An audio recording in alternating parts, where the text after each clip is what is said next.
بسم اللہ الرحمن الرحیم۔ وضو ہو یا نہیں ہو، ہر وقت یہ تسبیح لازمی پڑھو۔ حضور نبی کریم صلی اللہ علیہ وآلہ وسلم کو یہ تسبیح جبرائیل نے بتائی تھی۔ اللہ یہ تسبیح پڑھنے والے کو 1000 حج و عمرہ کا ثواب اور قضا نمازیں ادا تصور فرماتا ہے۔ یہ تسبیح چٹان کو ریزہ ریزہ، پانی کو روک دے، آگ کو بجھا دے اور گناہوں کو مٹا دے جیسے وہ خطا کار تھا ہی نہیں۔ وہ تسبیح یہ ہے۔ محترم ناظرین، اللہ تعالیٰ کی عبادت بجا لانے کے کچھ خاص لمحات ہوتے ہیں، لیکن اس کا ذکر اذکار کرنے کے لیے کوئی لمحات کی قید نہیں۔ انسان جب جہاں جیسے چاہے اللہ تعالیٰ کے ذکر سے اپنے دلوں کو منور کر سکتا ہے۔ کچھ اذکار ایسے ہیں جن کو باوضو حالت میں کرنا ضروری ہوتا ہے، لیکن ہمارا آج کا وظیفہ ایک ایسی خاص تسبیح کا عمل ہے جس کے لیے وضو ہونے کی بھی کوئی قید نہیں۔ اگر آپ کا وضو ہے یا نہیں ہے، آپ تب بھی یہ تسبیح کا عمل کر سکتے ہیں۔ یہ ایسی خاص اور مجرب تسبیح ہے کہ جو پیارے آقا حضرت محمد صلی اللہ علیہ وآلہ وسلم کو جبرائیل امین علیہ السلام نے بتائی۔ اللہ پاک اس تسبیح کے پڑھنے والے کو 1000 حج و عمرہ کا ثواب عطا کرتا ہے، اس کے تمام گناہ مٹا دیے جاتے ہیں۔ اس نے ساری زندگی اگر نمازیں ادا نہ کی ہوں تو اس کی قضا نمازیں ادا تصور ہوتی ہیں۔ یہ ایسی بابرکت اور طاقتور تسبیح ہے کہ اگر چٹان پر پڑھی جائے تو اس کو بھی ریزہ ریزہ کر دے، پانی کو روک دے، آگ کو بجھا دے اور انسان کی خطاؤں کو ایسے مٹاتی ہے کہ وہ کبھی خطا کار تھا ہی نہیں۔ تو یہ حضرت جبرائیل علیہ السلام کی طرف سے حضور پاک صلی اللہ علیہ وآلہ وسلم کو دیا گیا ایک خاص تحفہ ہے۔ تو اس تسبیح کے بارے میں جاننے کے لیے گزارش ہے کہ ویڈیو کو آخر تک لازمی دیکھیے گا۔ ناظرین، رات کا پچھلا پہر تھا، مدینہ کی فضاؤں میں سکون اور خاموشی کا راج تھا۔ آسمانوں پر چمکتے ستارے گواہ تھے کہ آج کچھ غیر معمولی ہونے والا ہے۔ نبی کریم صلی اللہ علیہ وآلہ وسلم اپنی چادر رحمت میں لپٹے عبادت میں مصروف تھے کہ اچانک حضرت جبرائیل امین علیہ السلام نازل ہوئے، نور کی روشنی پھیل گئی، ہوائیں مہک اٹھی اور فرشتے ادب سے جھک گئے۔ حضرت جبرائیل نے کہا، اے محمد صلی اللہ علیہ وآلہ وسلم، میں ایک ایسا راز لے کر آیا ہوں جو قیامت کے دن بندے کو ایسا مقام عطا کرے گا کہ لوگ حیرت میں پڑ جائیں گے۔ اس کے چہرے سے نور یوں پھوٹے گا جیسے 14ویں کا چاند چمکتا ہے۔ سب کہیں گے یہ کون ہے؟ کوئی نبی ہے یا کوئی ولی یا کوئی مقرب فرشتہ ہے؟ تب ایک فرشتہ پکارے گا، نہیں، یہ وہ خوش نصیب ہے جس نے زندگی میں ایک مرتبہ یہ تسبیح پڑھی تھی جو میں آج آپ کو سکھانے آیا ہوں، اور پھر یہ بندہ بغیر کسی حساب و کتاب کے جنت میں داخل ہوگا، پل صراط پر بجلی کی مانند گزرے گا جیسے وہ گنہگار تھا ہی نہیں۔ اگرچہ اس کے گناہ سمندروں کی جھاگ، درختوں کے پتوں اور بارش کے قطروں سے بھی زیادہ ہوں، اللہ تعالیٰ اسے معاف فرما دے گا، اسے 1000 مقبول حج و عمرے کا ثواب ملے گا۔ جو یہ تسبیح پڑھے گا اس کی تمام قضا نمازیں ادا تصور ہوں گی۔ یہ تسبیح اگر آگ پر پڑھی جائے تو وہ فوراً بجھ جائے گی، اگر چٹان پر پڑھی جائے تو وہ ریزہ ریزہ ہو جائے گی، اور اگر کوئی پیاسا ہو اور یہ تسبیح پڑھے تو فوراً سیراب ہو جائے گا۔ اگر کوئی بھوکا ہو اور یہ تسبیح پڑھے تو رزق کا دروازہ اس پر کھل جائے گا۔ اگر کوئی حافظ قرآن نہ بن پا رہا ہو تو اس تسبیح کے ذریعے اس کے حافظے میں قرآن سما جائے گا۔ محترم ناظرین، حضرت ابوبکر صدیق رضی اللہ تعالیٰ عنہ فرماتے ہیں، میں نے یہ تسبیح رات اور دن میں پڑھی اور مجھے وہ شرف نصیب ہوا جو دنیا کی سب سے بڑی دولت سے بڑھ کر تھا۔ مجھے خواب میں سرکار مدینہ صلی اللہ علیہ وآلہ وسلم کی زیارت کا شرف عطا ہوا۔ حضرت عمر فاروق رضی اللہ تعالیٰ عنہ فرماتے ہیں جب بھی میں نے کسی حاجت کے لیے یہ تسبیح پڑھی اللہ تعالیٰ نے مجھے کبھی مایوس نہیں کیا، میری ہر دعا قبول کی، کبھی رد نہ ہوئی۔ حضرت عثمان غنی رضی اللہ تعالیٰ عنہ کو قرآن پاک حفظ کرنے میں مشکل پیش آ رہی تھی، وہ سرکار دو عالم صلی اللہ علیہ وآلہ وسلم کی خدمت میں حاضر ہوئے اور عرض کی یا رسول اللہ میں کوشش کرتا ہوں مگر قرآن مجھے یاد نہیں ہوتا۔ نبی کریم صلی اللہ علیہ وآلہ وسلم نے مسکرا کر فرمایا یہ کلمات پڑھ کر دعا کرو تمہیں قرآن یاد ہو جائے گا۔ حضرت عثمان غنی رضی اللہ تعالیٰ عنہ نے اس تسبیح کے کلمات پڑھے اور پھر قرآن ان کے سینے میں اتر گیا۔ کیا آپ بھی تسبیح کے ان کلمات کو جاننا چاہتے ہیں؟ کیا آپ چاہتے ہیں کہ قیامت کے دن بغیر حساب و کتاب جنت میں داخل ہوں؟ کیا آپ چاہتے ہیں کہ پل صراط سے بجلی کی طرح پار ہو جائیں؟ کیا آپ چاہتے ہیں کہ ہر حاجت پوری ہو؟ کیا آپ چاہتے ہیں کہ آپ کی قضا نمازیں معاف ہوں، آپ کے گناہ معاف ہوں، آپ کو 1000 حج و عمرے کا ثواب ملے؟ تو اس تسبیح کے راز کو جانیے۔ یہ وہ راز ہے جو حضرت جبرائیل علیہ السلام خود لے کر آئے۔ نبی کریم صلی اللہ علیہ وآلہ وسلم نے فرمایا مجھے میری امت میں سے 70,000 افراد دکھائے گئے جو بغیر حساب و کتاب جنت میں داخل ہوں گے۔ یہ وہ لوگ ہوں گے جو جھاڑ پھونک نہیں کرواتے، بدشگنی نہیں لیتے اور اللہ پر کامل بھروسہ رکھتے ہیں۔ یہ سن کر حضرت عکاشہ رضی اللہ تعالیٰ عنہ نے عرض کیا یا رسول اللہ صلی اللہ علیہ وآلہ وسلم دعا کریں کہ میں بھی ان میں شامل ہو جاؤں۔ آپ صلی اللہ علیہ وآلہ وسلم نے فرمایا تم ان میں شامل ہو۔ پھر ایک اور شخص نے کھڑے ہو کر کہا یا رسول اللہ میرے لیے بھی دعا کریں۔ آپ صلی اللہ علیہ وآلہ وسلم نے فرمایا عکاشہ تم سے سبقت لے گئے۔ روز محشر کا دن سورج سوا نیزے پر ہوگا، زمین تانبے کی طرح تپ رہی ہوگی، لوگ پسینے میں ڈوبے ہوئے ہیں، ہر شخص خوفزدہ ہے کہ نہ جانے اس کے اعمال کا کیا فیصلہ ہوگا۔ اسی ہجوم میں ایک چہرہ چمک رہا ہوگا، نہیں بلکہ لوگ کہیں گے یہ تو نور ہے، ایسا نور جو 14ویں رات کے چاند کی طرح جگمگا رہا ہے۔ لوگ حیران ہوں گے، سرگوشیاں ہو رہی ہوں گی کہ یہ کوئی نبی ہے، کوئی مقرب فرشتہ، آخر یہ کون خوش نصیب ہے۔ اچانک آسمان سے ایک اعلان ہوگا یہ وہ بندہ ہے جس نے اس تسبیح کو پڑھا تھا جو اللہ کے خاص بندوں کے نصیب میں لکھی گئی، اور پھر وہ شخص بغیر حساب کتاب جنت میں داخل ہو جائے گا۔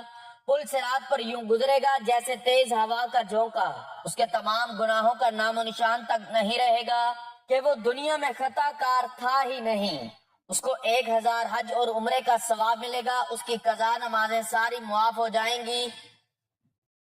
اس تسبیح کو پڑھنے والے پر جہنم کی آگ بجھ جائے گی۔ یہ تسبیح رزق کے دروازے کھول دیتی ہے، پہاڑوں کو ریزہ ریزہ کر دیتی ہے، حافظ قرآن کو ایسا حافظہ عطا کرتی ہے کہ الفاظ دل میں نقش ہو جاتے ہیں۔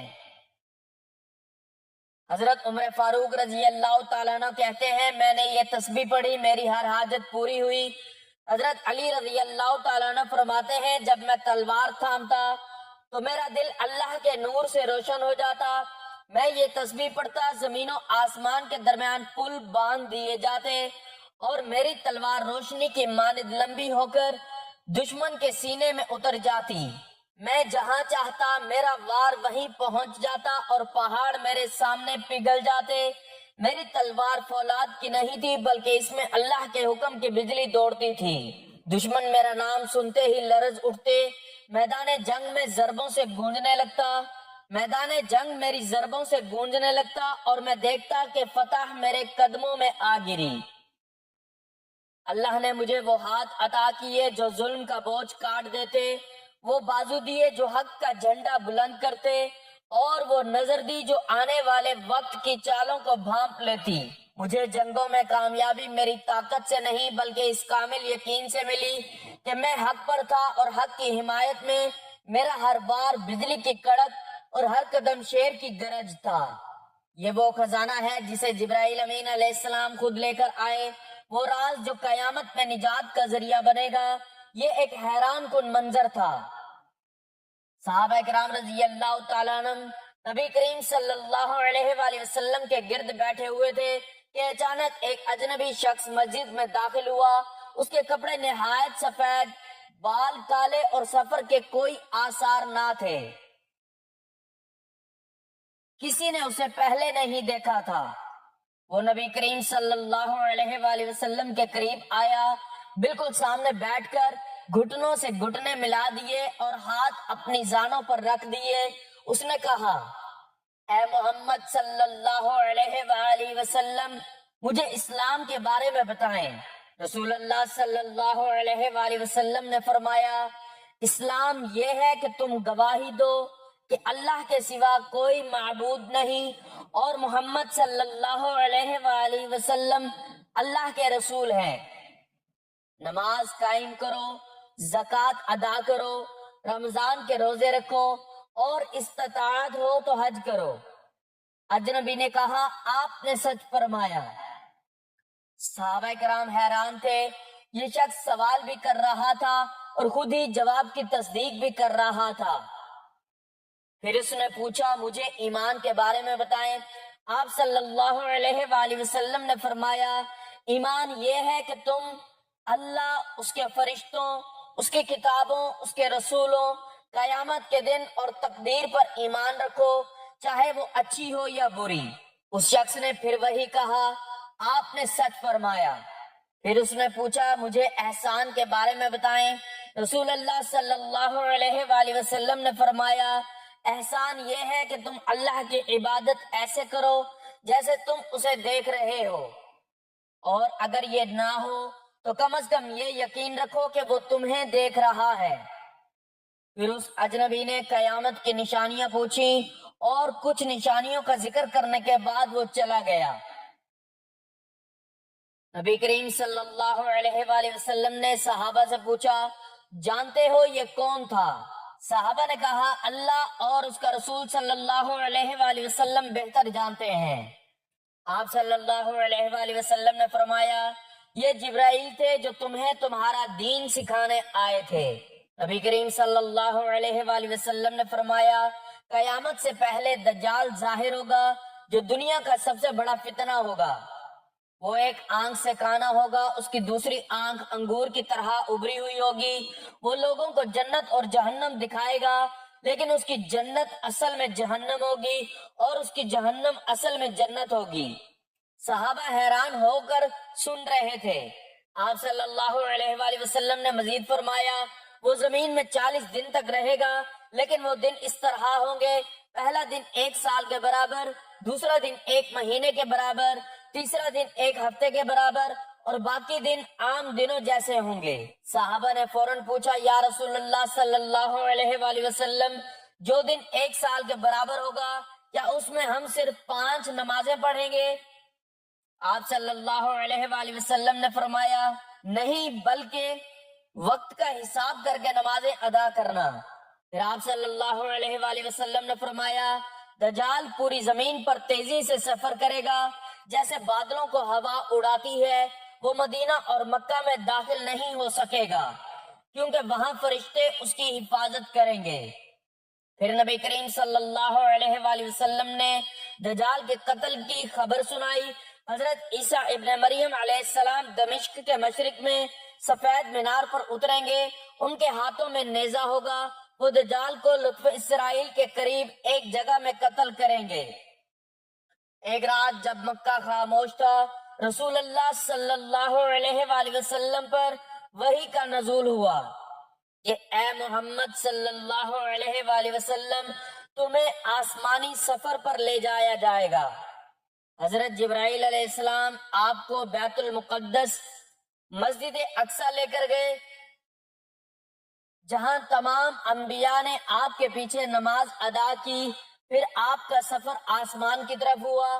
پہلے آسمان پر حضرت آدم علیہ السلام سے ملاقات ہوئی، دوسرے آسمان پر حضرت یحییٰ اور حضرت عیسیٰ علیہ السلام، تیسرے آسمان پر حضرت یوسف علیہ السلام، چوتھے آسمان پر حضرت ادریس، پانچویں پر حضرت ہارون، چھٹے پر حضرت موسیٰ، ساتویں آسمان پر حضرت ابراہیم علیہ السلام سے ملاقات ہوئی جو بیت المعمور کے ساتھ ٹیک لگائے بیٹھے تھے۔ پھر آپ صلی اللہ علیہ وآلہ وسلم کو سدرۃ المنتہا تک لے جایا گیا جہاں جبرائیل رک گئے اور کہا اے محمد صلی اللہ علیہ وآلہ وسلم، اس سے آگے جانے کی مجھے اجازت نہیں، یہاں سے آپ کو اکیلے جانا ہوگا۔ اور پھر اللہ رب العزت سے ملاقات ہوئی جہاں 50 نمازوں کا حکم ہوا جو بعد میں کم کر دی گئیں، لیکن ان کا اجر 50 ہی کا رکھا گیا۔ جب نبی کریم صلی اللہ علیہ وآلہ وسلم واپس آئے تو کفار نے مذاق اڑایا، لیکن ابو بکر صدیق رضی اللہ تعالیٰ عنہ نے کہا اگر محمد صلی اللہ علیہ وآلہ وسلم نے کہا ہے تو یہ سچ ہے۔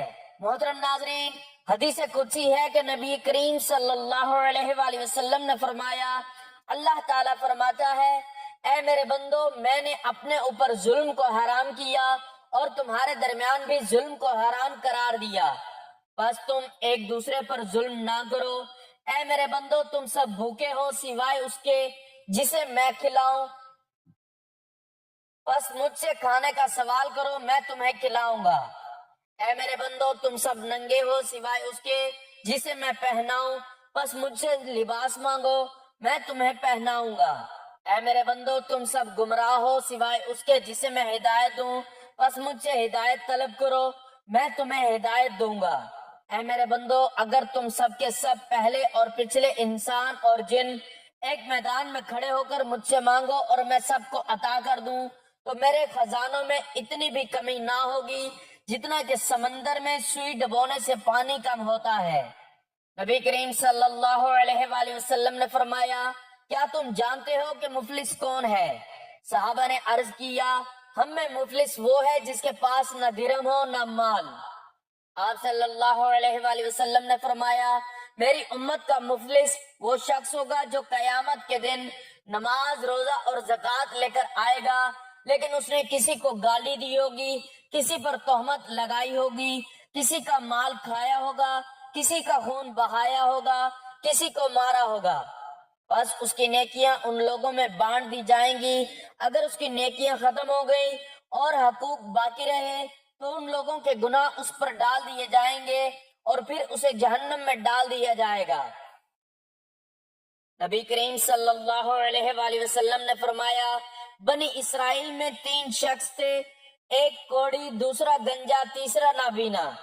اللہ تعالیٰ نے انہیں آزمانا چاہا، بس ان کے پاس ایک فرشتہ سب سے پہلے کوڑی کے پاس آیا اور پوچھا تمہیں کیا چیز سب سے زیادہ پسند ہے؟ اس نے کہا اچھا رنگ اور اچھی جلد تاکہ لوگ مجھ سے نفرت نہ کریں۔ فرشتے نے اس پر ہاتھ پھیرا تو وہ خوبصورت ہو گیا۔ پھر پوچھا تمہیں کون سا مال پسند ہے؟ اس نے کہا اونٹ، بس اسے حاملہ اونٹنی دے دی گئی۔ پھر گنجے کے پاس آیا اور پوچھا تمہیں کیا پسند ہے؟ اس نے کہا اچھے بال تاکہ لوگ مجھ سے نفرت نہ کریں۔ فرشتے نے اس پر ہاتھ پھیرا تو وہ خوبصورت ہو گیا۔ پھر پوچھا تمہیں کون سا مال پسند ہے؟ اس نے کہا گائے، پھر اسے حاملہ گائے دے دی گئی۔ پھر نابینا کے پاس آیا اور پوچھا تمہیں کیا پسند ہے؟ اس نے کہا اللہ مجھے بینائی عطا کرے تاکہ میں لوگوں کو دیکھ سکوں۔ فرشتے نے اس پر ہاتھ پھیرا تو وہ نابینا ٹھیک ہو گیا۔ پھر پوچھا تمہیں کون سا مال پسند ہے؟ اس نے کہا بکری، پس اسے حاملہ بکری دے دی گئی۔ یہ سب جانور بڑھتے گئے یہاں تک کہ ان کے پاس وادیاں بھر گئیں۔ پھر فرشتہ کوڑی کے پاس آیا، اس کی پرانی حالت میں آیا اور کہا مجھے کچھ دو، میں محتاج ہوں۔ اس نے کہا یہ سب میرا آبائی مال ہے۔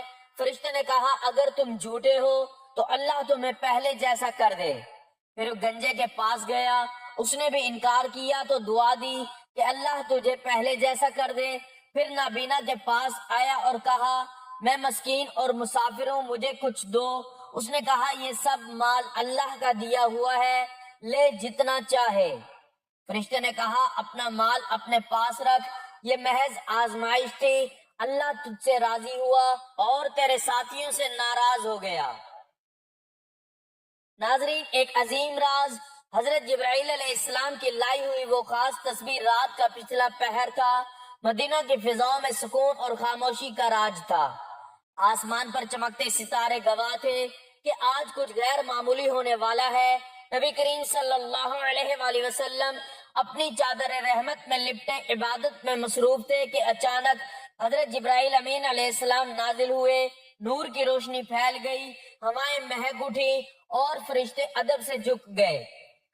جبرائیل علیہ السلام نے کہا، اے محمد صلی اللہ علیہ وآلہ وسلم، میں ایک ایسا راز لے کر آیا ہوں جو قیامت کے دن بندے کو ایسا مقام عطا کرے گا کہ لوگ حیرت میں پڑ جائیں گے۔ اس کے چہرے سے نور یوں پھوٹے گا جیسے 14ویں کا چاند چمکتا ہے۔ سب کہیں گے یہ کون ہے؟ کوئی نبی یا کوئی ولی یا کوئی مقرب فرشتہ ہے۔ تب ایک فرشتہ پکارے گا، نہیں، یہ وہ خوش نصیب ہے جس نے زندگی میں ایک مرتبہ یہ تسبیح پڑھی جو میں آج آپ کو سکھانے آیا ہوں، اور پھر اس بندے کے گناہوں کو بخش دیا جائے گا جیسے وہ کبھی خطا کار تھا ہی نہیں۔ اس کو 1000 حج و عمرے کا ثواب ملے گا، اس کی تمام قضا نمازیں معاف ہو جائیں گی۔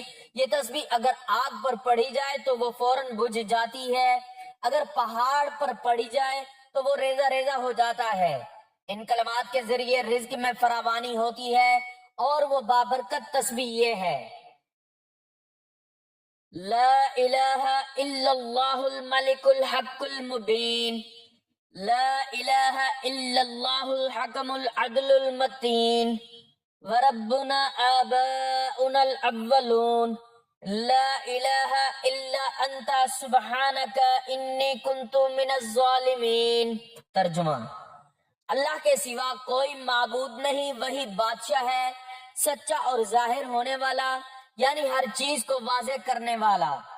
اللہ کے سوا کوئی معبود نہیں، وہی فیصلہ کرنے والا ہے، انصاف کرنے والا اور مضبوط، یعنی زبردست طاقت والا۔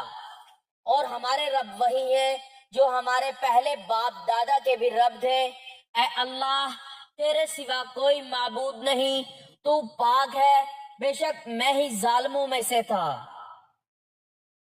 تو ناظرین محترم، وقت کی نزاکت کو مد نظر رکھتے ہوئے آپ کو بتاتے ہیں کہ آپ نے اس تسبیح کو کب، کہاں، کیسے اور کتنی تعداد میں پڑھنا ہے۔ تو اس کے لیے نہ ہی جگہ کی کوئی قید ہے، نہ ہی وقت کی کوئی پابندی۔ آپ کو جب جہاں جیسے وقت مل جائے آپ نے ان کلمات کی تسبیح پڑھ لینی ہے۔ اگر آپ کسی نماز کے بعد پڑھنا چاہیں تو زیادہ افضل ہے، اگر نماز کے بعد نہیں بھی پڑھ سکتے تب بھی آپ کو جیسے ہی وقت مل جائے، آپ کا وضو ہو یا نہیں ہو، آپ اس تسبیح کا عمل کر سکتے ہیں۔ اس کے لیے سب سے پہلے آپ نے حضور پاک صلی اللہ علیہ وآلہ وسلم کی ذات اقدس پر درود پاک کا نذرانہ پیش کرنا ہے۔ ایک بار ثواب کے لیے میرے ساتھ بھی درود پاک پڑھ لیں۔ اللہم صلی علی محمد وعلی آل محمد کما صلیت علی ابراہیم وعلی آل ابراہیم انک حمید مجید۔ اللہم بارک علی محمد وعلی آل محمد کما بارکت علی ابراہیم وعلی آل ابراہیم انک حمید مجید۔ درود پاک پڑھنے کے بعد آپ نے 3 مرتبہ سورۃ الفاتحہ کی تلاوت کر لینی ہے، اور اس کے بعد آپ نے مکمل ایک تسبیح ہاتھوں کی انگلیوں پر یا تسبیح کے دانوں پر گن کر ان کلمات کی پڑھ لینی ہے: لا الہ الا اللہ الملک الحق المبین، لا الہ الا اللہ الحکم العدل المتین، وربنا آباؤنا الاولون، لا الہ الا انت سبحانک انی کنت من الظالمین۔ پورے 100 مرتبہ یہ تسبیح پڑھنے کے بعد آپ نے ایک تسبیح استغفر اللہ کی پڑھ لینی ہے، اور پھر اتنا ہی درود پاک پڑھ لینا ہے جتنا وظیفہ شروع کرنے سے پہلے پڑھا تھا۔ انشاءاللہ اس عمل کی بدولت اللہ تعالیٰ آپ کے سارے گناہوں کو معاف فرما دے گا، جیسے آپ کبھی خطا کار تھے ہی نہیں۔ آپ کو 1000 حج و عمرہ کا ثواب ملے گا، آپ کی تمام قضا نمازیں معاف ہو جائیں گی، کیونکہ یہ کوئی عام تسبیح نہیں بلکہ حضرت جبرائیل علیہ السلام کی طرف سے حضور صلی اللہ علیہ وآلہ وسلم کو دیا گیا ایک تحفہ ہے، جس کی بدولت اللہ تعالیٰ جہنم کی آگ سے نجات عطا فرمائے گا۔ رزق کے دروازے آپ پر کھول دے گا اور آپ کی تمام مشکلات کو دور فرما دے گا انشاءاللہ۔ حضرت علی کرم اللہ وجہ الکریم کا شمار ان ہستیوں میں ہوتا ہے جو عدل و انصاف، حلم و بردباری اور شجاعت میں بے مثال تھے۔ ایک مرتبہ کا واقعہ ہے کہ حضرت علی رضی اللہ تعالیٰ عنہ کوفہ میں قاضی کے منصب پر تھے۔ ایک دن ایک بوڑھا شخص عدالت میں حاضر ہوا اور کہا، اے امیر المؤمنین، میں ایک مسافر ہوں اور میری ساری جمع پونجی راستے میں کھو گئی ہے۔ اب میرے پاس کچھ نہیں بچا، میں سخت پریشان ہوں، میری کوئی مدد کیجیے۔ حضرت علی رضی اللہ تعالیٰ عنہ نے نہایت شفقت سے اس بوڑھے کی طرف دیکھا اور فرمایا، تم کس شہر سے آئے ہو؟ بوڑھے نے جواب دیا، میں شام کا رہنے والا ہوں۔ حضرت علی کرم اللہ وجہ الکریم نے مزید پوچھا، تمہارا پیشہ کیا ہے؟ بوڑھے نے کہا، میں مزدور ہوں، اب بڑھاپا آ گیا ہے اور میرے لیے محنت و مشقت کرنا ممکن نہیں رہا۔ حضرت علی رضی اللہ تعالیٰ عنہ یہ سن کر انتہائی افسوس میں مبتلا ہو گئے اور فرمایا، یہ کیسا انصاف ہے کہ جب تک تمہاری جوانی اور طاقت تھی تمہیں کام پر لگایا گیا، لیکن جب تم کمزور اور ناتواں ہو گئے تو تمہیں بے یار و مددگار چھوڑ دیا گیا۔ اس پر حضرت علی رضی اللہ تعالیٰ عنہ نے فوراً بیت المال کے نگران کو بلایا اور حکم دیا کہ اس بوڑھے شخص کا وظیفہ مقرر کیا جائے اور اسے روزانہ بیت المال سے خرچ دیا جائے تاکہ وہ عزت کے ساتھ زندگی گزار سکے۔ پھر حضرت علی رضی اللہ تعالیٰ عنہ نے نہایت سختی سے فرمایا، یہ کوئی انصاف نہیں کہ ہم اس کی جوانی کی محنت سے فائدہ اٹھائیں اور جب یہ بوڑھا ہو جائے تو اسے بے سہارا چھوڑ دیں۔ یہ اسلامی حکومت کا فرض ہے کہ وہ اپنے ضعیف اور معذور شہریوں کا پورا خیال رکھیں۔ یہ سنتے ہی مجلس میں بیٹھے تمام افراد حیرت زدہ رہ گئے کہ غیر مسلم بوڑھے کے لیے بھی حضرت علی کرم اللہ وجہ الکریم نے اتنا رحم اور عدل کا مظاہرہ کیا کہ آپ رضی اللہ تعالیٰ عنہ نے نہ صرف فوری مدد فراہم کی بلکہ اسلامی حکومت کے عدل و انصاف کی ایک روشن مثال قائم کر دی۔ یہ واقعہ اس بات کا ثبوت ہے کہ حضرت علی کرم اللہ وجہ الکریم کے عدل و انصاف کی کوئی حد نہ تھی اور وہ ہر انسان کو برابر سمجھتے تھے، چاہے وہ کسی بھی مذہب یا نسل سے تعلق رکھتا ہو۔ اللہ تعالی ہم تمام مسلمان بہن بھائیوں پر فضل و کرم فرمائے، آمین یا رب العالمین۔ دعا ہے کہ اللہ تعالی میرا سنانا اور آپ کا سننا اپنی بارگاہ میں قبول و منظور فرمائے، آمین۔ ناظرین، گزارش ہے کہ اللہ تعالیٰ کے 99 ناموں میں سے ایک نام لکھ کر کمنٹس میں ضرور شیئر کریں۔ اللہ تعالیٰ ہم سب کا حامی و ناصر ہو، آمین، جزاک اللہ۔